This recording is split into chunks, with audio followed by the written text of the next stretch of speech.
If you watch, let's hear it. You guys want to hear something really crazy about that game? Over 13 million Canadians watched that hockey game. That's over a third of Canada. That's a lot of people, hey?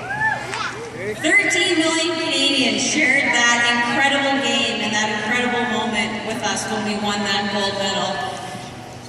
And I think that speaks a lot to how important hockey is right here in Canada. How many of you guys know what Canada's 5th season is? Janice was talking about Canada's 5th season. What is that?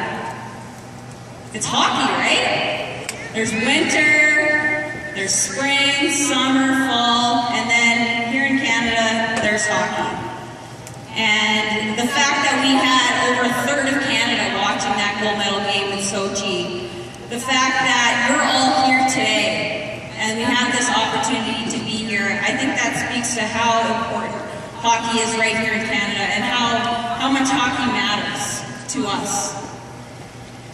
And I think about the 5th season, like you say, okay, hockey's Canada's 5th season, like what does that really mean?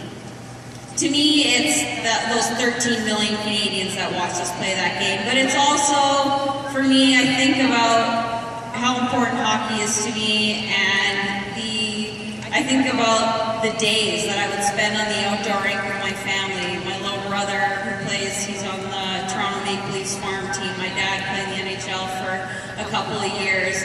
I think of the cold winters, it's minus 35, minus 40, and we're out on the outdoor rink, and I'm just trying to learn how to raise the puck. I think about, I would be out on the outdoor rink on Christmas Day every year with my family. It's something that we do every year. I think that's what hockey being Canada's 5th season, I think that's what that really means to me. And I'm sure it has a meaning for each and every one of you. But back to talking about the Olympics and that whole experience. So you guys remember that game, right? You remember us being down 2-0 with just 3.5 minutes left in that hockey game. What were you all thinking in that moment? Yeah? Oh no? Oh, you still have faith in us. Thank you. Thank you. A lot of people were probably thinking, this is it. Have these girls just lost a gold medal for Canada? And that's a question I've been asked a lot. 3.5 minutes left in the gold medal game at the Olympics. You're down 2-0. What were you guys all thinking? And what were you feeling? I think in that moment, probably half of the girls, if you ask them that question, half the girls would say, they were thinking, are we going to lose this thing? How are we going to take a silver medal in hockey home to Canada? It's either gold or it's nothing, right?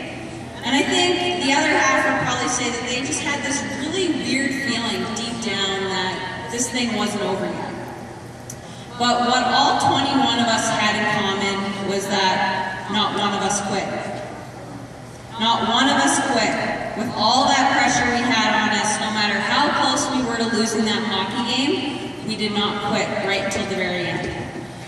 So that comeback, that first comeback goal came 56 minutes and 34 seconds into that hockey game. That's how long it took us to score a goal. How many of you have ever faced some sort of adversity? Had an injury or had something thrown at you that you really just didn't expect and it totally threw you off? Most of you? Well, if you haven't yet, I guarantee you at some point in your hockey careers, you will face adversity. And you will have to deal with something that you really don't expect. For me, it was the day before the semifinal game at the Olympics, just 4 days before the gold medal game there in Sochi.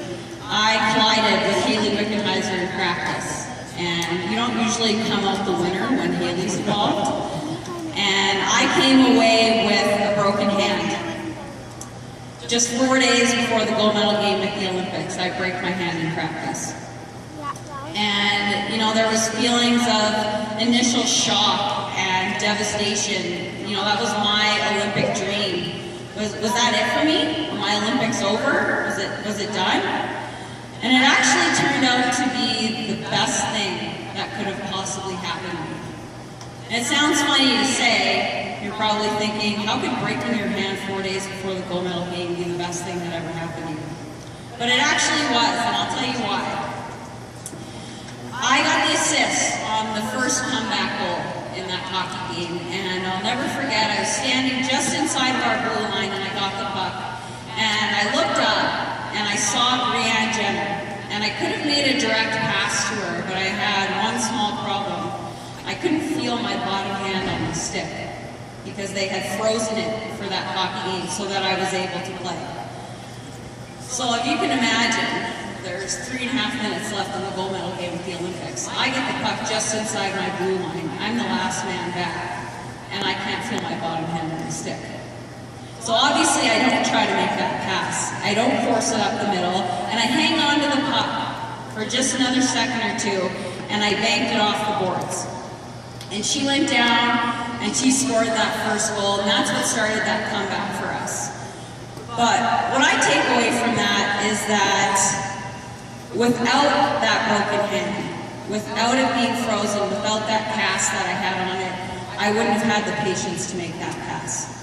I might have tried to force it up the middle, and maybe we wouldn't have scored that goal.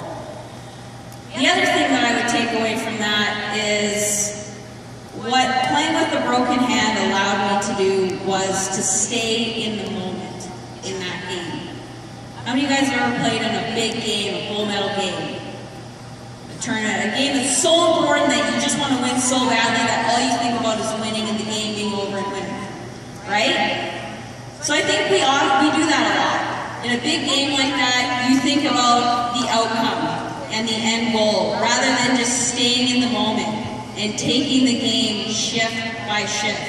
Because ultimately, that's what allows you to play your best. Is taking the game shift by shift and focusing on playing your best each and every shift.